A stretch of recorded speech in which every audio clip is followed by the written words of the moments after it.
C'est un questionnement délicat, mais qui s'impose forcément au lendemain de la mise en examen du meurtrier présumé d'Agathe Hilleret. L'homme âgé de 59 ans est un multirécidiviste, condamné par 3 fois pour agression sexuelle.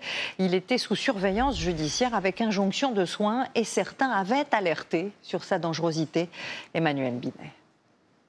Ce multirécidiviste était-il suffisamment suivi? C'est la question que tout le monde se pose à Vivonne lorsque les habitants ont découvert le passé criminel de Didier Laroche, auteur présumé du meurtre d'Agathe Hilleret. On se demande ce qu'il faisait encore dehors. Peut-être qu'il serait pas repassé à l'acte. Voilà, on ne sait pas. C'est trop simple de dire il n'y a qu'à le laisser en prison tout le temps. Est-ce qu'on ne peut pas des fois lui donner une chance? Bon, mais bien sûr, à l'arrivée, c'est une catastrophe. Des secondes chances, Didier Laroche en a eu.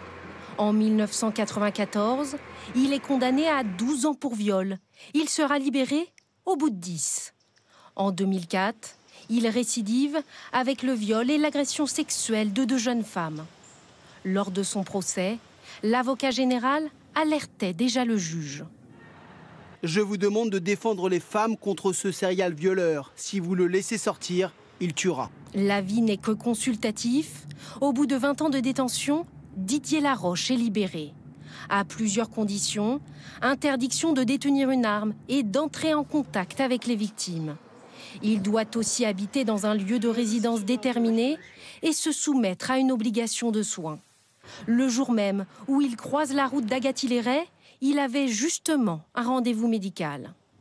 On est justement dans l'arsenal des mesures de sûreté les plus importantes qui sont prévues pour les personnes les plus dangereuses et qui ont commis les faits les plus graves.